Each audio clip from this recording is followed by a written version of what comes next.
I was half asleep when my phone buzzed on the nightstand, a single vibration slicing through the quiet of my apartment. I blinked at the screen, expecting a late message from work or a random holiday notification. Instead, I saw my parents' names stacked above a paragraph that froze me upright. We know you paid $417,850 to save the Lake Sammamish house, but Tessa wants Christmas Eve to be peaceful. Maybe stay home this year. That was it. No call, no warmth, no thank you. Just a dismissal packaged as courtesy.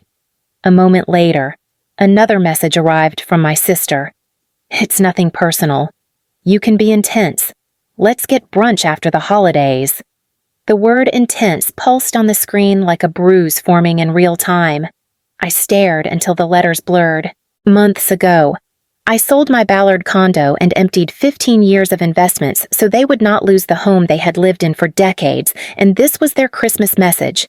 I typed one word back. Noted. My thumb pressed send before I had time to second-guess myself.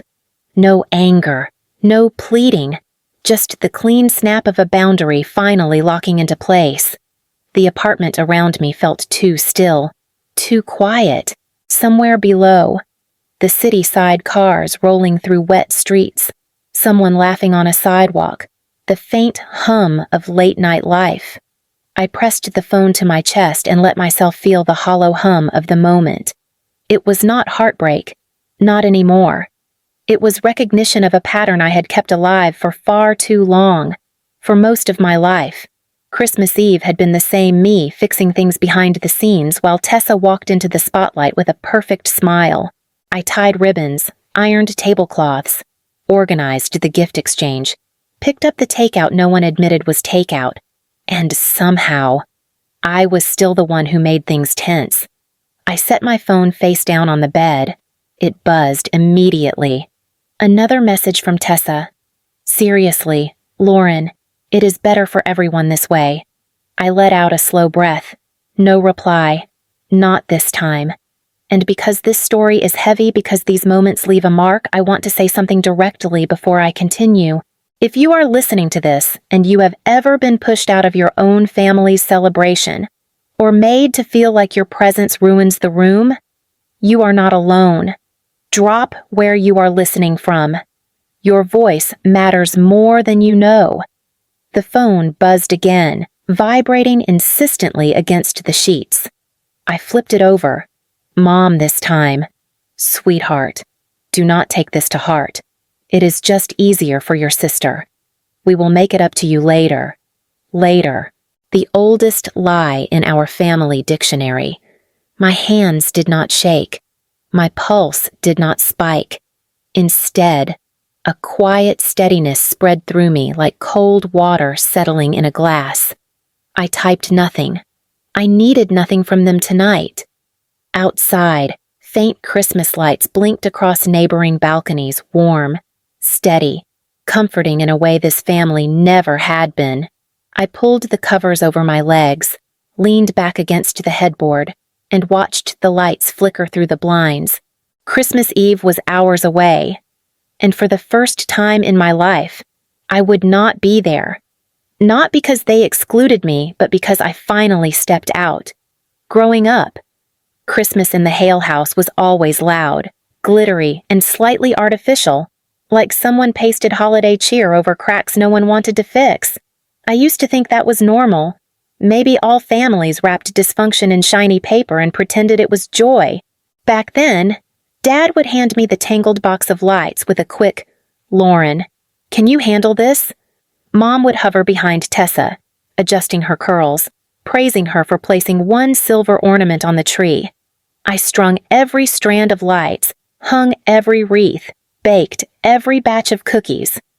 Tessa twirled, posed for photos, and accepted compliments she never earned. 1 year. I must have been 12. Tessa rushed into the living room wearing a red velvet dress. Mom clapped her hands. "Look at her. She looks like Christmas magic." Dad nodded. "Our little star." I stood there holding a stack of gift bags. Mom glanced at me. "Sweetheart, can you finish wrapping the rest?" Tessa giggled, brushing my shoulder as she passed. Do not make the bows too tight. Lauren. It makes the pictures look weird. Even then, the hierarchy was clear. Tessa shined. I supported.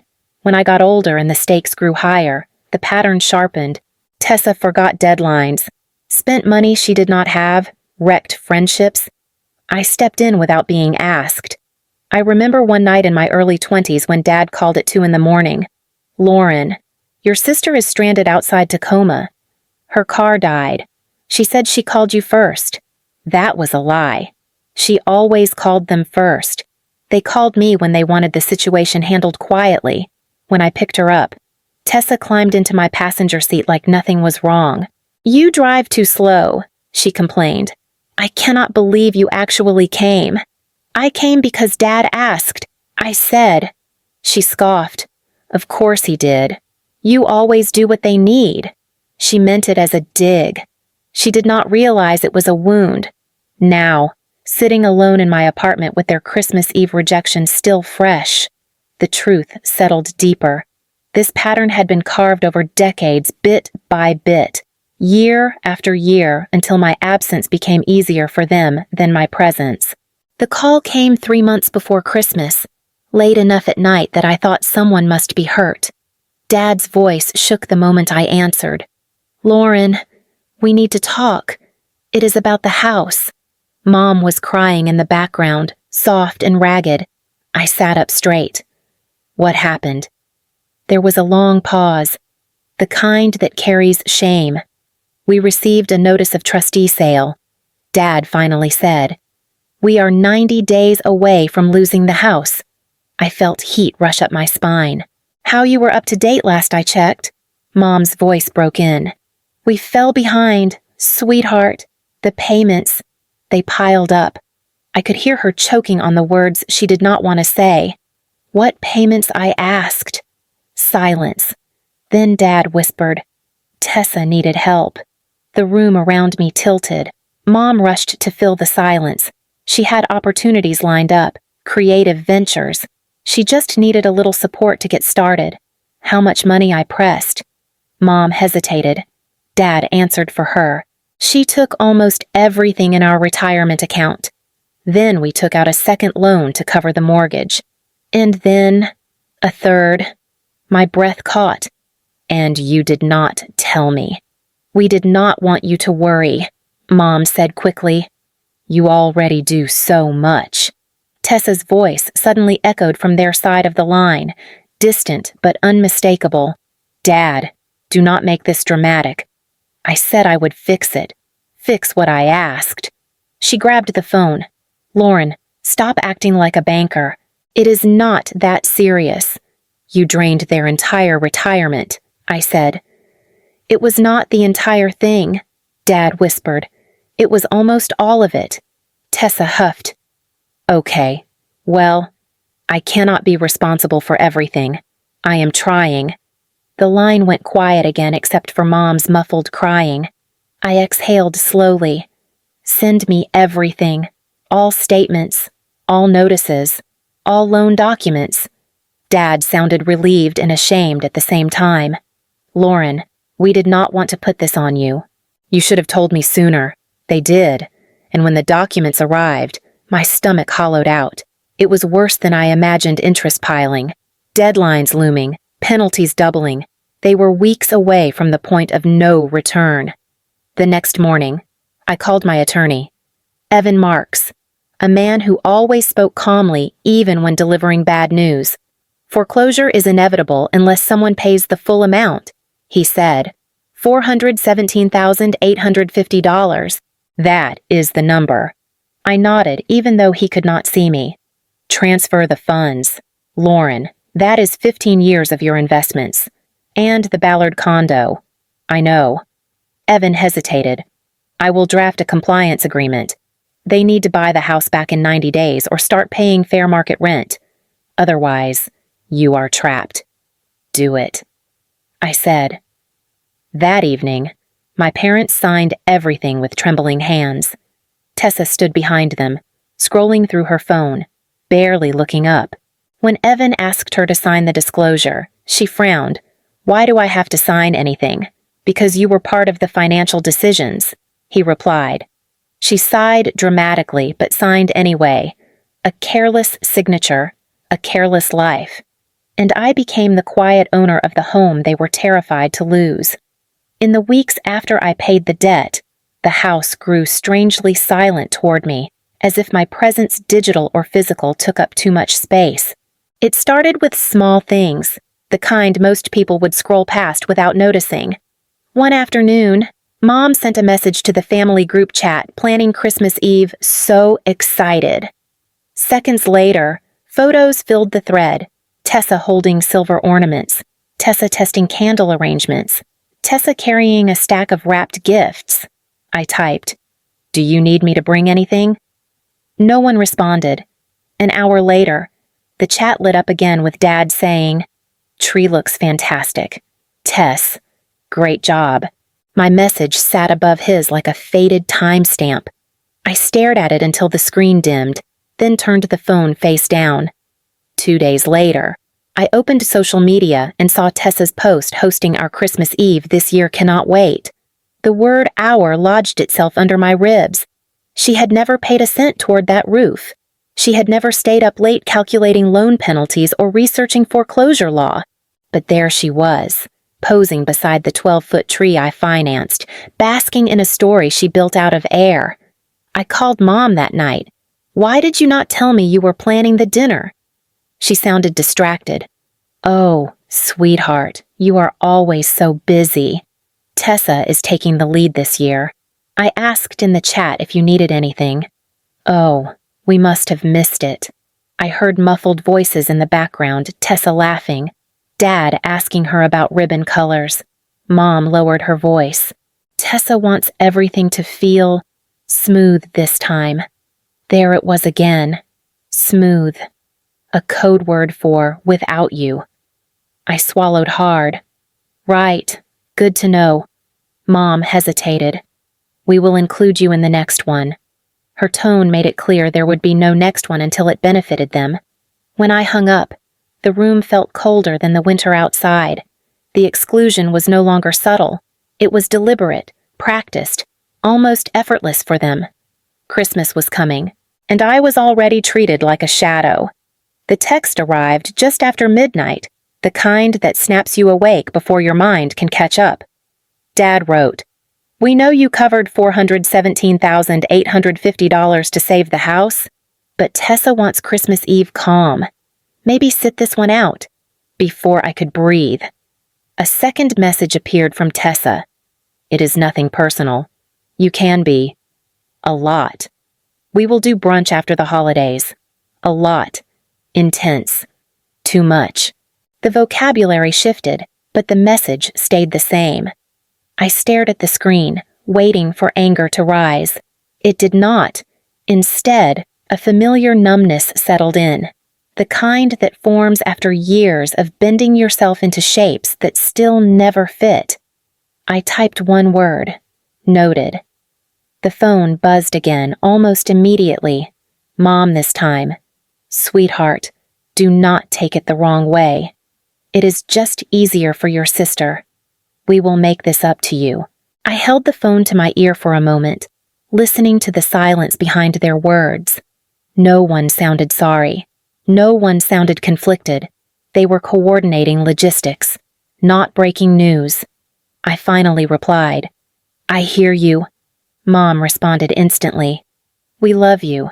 But even that felt rehearsed, like a script she knew by heart. Another message from Tessa followed. "Thank you for understanding." Understanding. A neat word for stepping aside. I placed the phone on the nightstand and let the quiet settle. The rejection did not crack me open, it clarified me. For the first time, the truth stood without disguise. They preferred Christmas without me, and I was done trying to earn my way in. The morning after the rejection, I woke before the sun, my phone still face down where I had left it. For once, I did not rush to check it. I already knew what waited there, apologies written without accountability, attempts to soften a blow they had delivered with precision. I walked to the small safe in the corner of my bedroom. My hands did not tremble as I unlocked it. Inside lay a single folder, thin, pale, and deceptively quiet. I lifted it out and set it on my desk, the weight of it heavier than paper should ever feel. This was the agreement I had insisted on months earlier, the one my parents signed with shaking hands. 90 days to buy the house back or begin paying rent at fair market value. 90 days that ended on Christmas Eve. I opened the folder. Dad's signature. Mom's signature. Tessa's acknowledgement of disclosure. The careless swirl of her name etched next to a line she never bothered to read. A soft buzz broke the silence. A message from Dad. We hope you understand. Christmas Eve is important to your sister. I did not reply. I turned instead to my laptop and opened a folder titled Records, Bank Transfers, Screenshots, Loan Documents, Retirement Account Withdrawals labeled as temporary, and every message from Tessa asking for small help that added up to months of chaos. I clicked through them slowly, not to relive anything, just to finally see it clearly. Another buzz. Mom this time. Lauren, please do not be upset. We will have you over next week. Next week, when the guests were gone, when the photos were taken, when Tessa had been the center of Christmas without interruption. I closed the laptop gently. Then I scrolled to the name I knew I needed. Evan Marks. My attorney answered on the second ring, his voice thick with sleep. Lauren, is everything all right? No, I said quietly. But it will be. He exhaled. Awake now. Is this about the agreement? It is day 89. Evan. Deliver the notice tomorrow morning. There was a pause. A long one. On Christmas Eve. Yes, your family will see this as hostile. I leaned back in my chair, my fingers pressed against the cool wood of the desk. They told me not to come. I am honoring that. He sighed. Soft but understanding. I will prepare everything. The process server can deliver mid-morning. Thank you. Lauren, he added gently, this is a turning point. Once we begin, there is no stepping back. I know. After the call, the stillness in my apartment shifted. Not lighter, not heavier, just honest. I had spent years cushioning consequences for people who never softened their blows for me. I slid the legal folder back into the safe, locked it, and let my hand rest on the cool metal. My phone lit up again. Tessa this time. You are not mad, right? This is just better for everyone. I did not respond.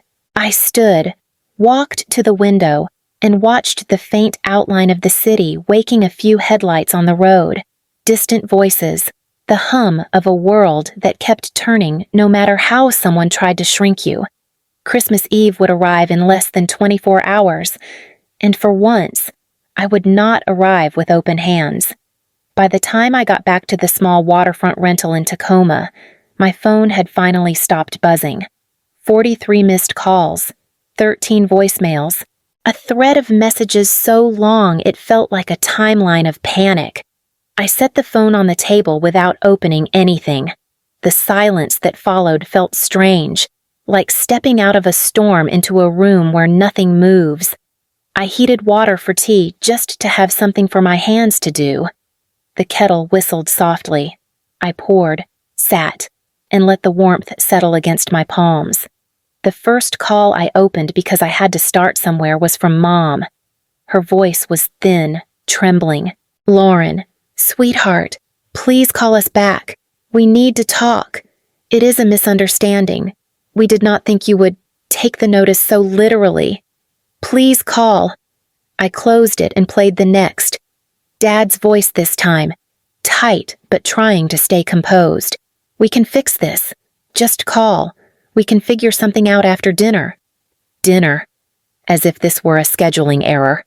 I let the voicemail end, then tapped the next one.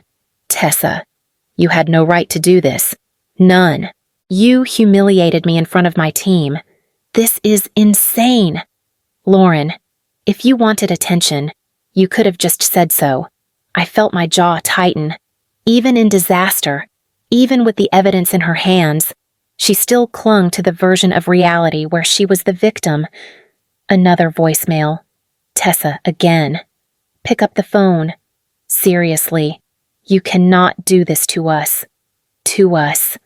As if the weight had ever been evenly distributed. I set the phone down and exhaled slowly. Not relief, not satisfaction. Just quiet. Outside. Faint voices drifted from the walkway, someone laughing, the soft thud of footsteps. A couple arguing gently about stocking stuffers. Normal sounds. Unremarkable. But they made me realize how different this year felt.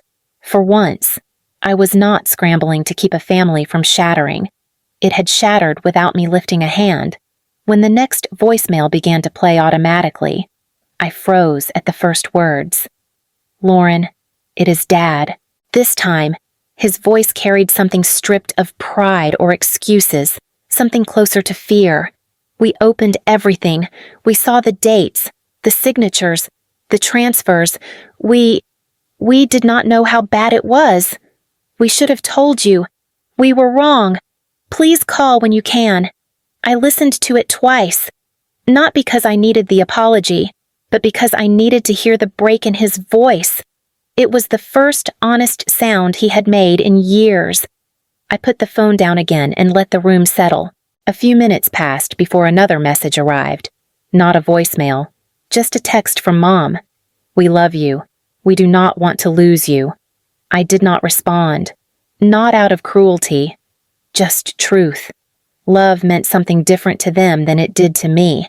They loved in moments of crisis, in words that dissolved the second Tessa cried or snapped her fingers. Another text appeared. Your sister is upset. Please reach out. I read it twice, then powered the phone off.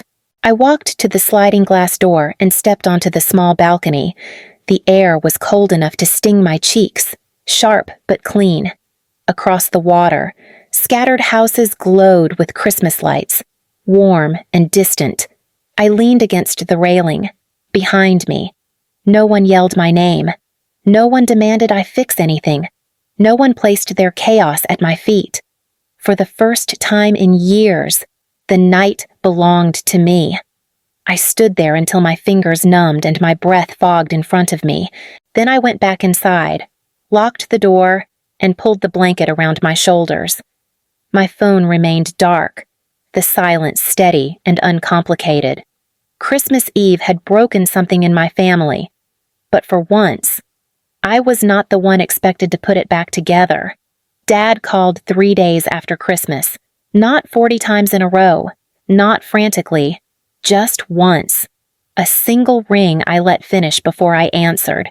His voice was steady, stripped of the usual authority he carried. Lauren, can we meet? I hesitated. Anywhere you choose. That alone told me something had shifted. We met at a small coffee shop near Leshy, a neutral place where no one held home court advantage. Dad was already seated when I walked in, his hands clasped tightly, shoulders slumped in a way I had never seen. He stood when he saw me. Thank you for coming. I sat across from him. Say what you need to say. He swallowed hard. Your mother and I went through everything. Every withdrawal. Every loan. Every time we asked you to step in. We did not understand the scale of what we were doing to you. I kept my gaze steady. You understood enough to hand me the responsibility. He winced. We depended on you because you never let anything fall apart. That is not a compliment. I know. He exhaled, long and shaky. We blinded ourselves to Tessa's damage because admitting it meant admitting our failures, and we hurt you in ways we never acknowledged. I folded my hands on the table. You told me not to come for Christmas Eve. He nodded, eyes red, and it was the cruelest thing we have ever done. Silence sat between us heavy, but finally, honest. Dad's voice lowered. We will deal with the rent, or the buyback. We will not ask you to fix anything else. We will not hide behind you again. I searched his face for performative guilt, excuses, defensiveness. I found none. Then he said something I had never heard from him. You deserved better than the role we forced on you. For a moment, my chest tightened not with pain, but with the unfamiliar pressure of finally being seen. When I stood to leave, Dad reached for my sleeve but stopped himself. If you ever choose to come back to us, we will meet you where you are, not where we want you to be. I nodded once. Not a promise, not forgiveness, just acknowledgement. As I walked out into the cold air, I felt the shift settle quietly inside me. Something ending, something beginning, neither rushed nor forced. New Year's morning arrived quietly, the kind of quiet that feels earned instead of forced. I stood at my apartment window with a warm mug between my hands, watching the pale light move across the buildings. My phone vibrated on the counter, a message from Mom. Your father told me how the meeting went. Thank you for hearing him out. We would like to see you whenever you are ready. No pressure, no guilt, just space, a language they had never spoken fluently. I typed back, thank you for letting things breathe. I am taking this month for myself. A few seconds later, she replied, we understand. Those 2 words landed differently than any apology they had tried to shape before. I set the phone down just as another message came through, this one from Tessa. I heard you met with Dad. If you want to talk, I am around. I sat with that for a long moment. Not anger, not forgiveness, just clarity. I typed slowly, choosing each word with intention. Tessa, I hope you are taking time to reflect. I am not ready to talk yet. The typing bubble appeared, then disappeared, then returned. Okay, take whatever time you need. It was the first message she had ever sent me without defensiveness or blame. I did not reply, but I let myself acknowledge the shift. A soft knock sounded on my door. My neighbor, Mrs. Alden, holding a container of muffins. New Year's treat, she said with a smile. I thanked her, and as she left, she added, new beginnings are good for the soul. When the door closed, I let out a breath I had been holding since Christmas Eve. I sat at my desk, opened my laptop, and began clearing old files documents that once felt like armor, screenshots, records. Every piece of evidence I kept because no one else would acknowledge the truth. I kept the legal agreement, of course. But the rest I moved to a folder labeled closed chapters. Not deleted, not forgotten. Just finished. Before closing the laptop, I recorded a short message for the people who had been listening to this story from the start. If any part of my life reminds you of yours, I said softly, you are not alone, and you deserve to stand somewhere you are not asked to shrink. Tell me where you are listening from.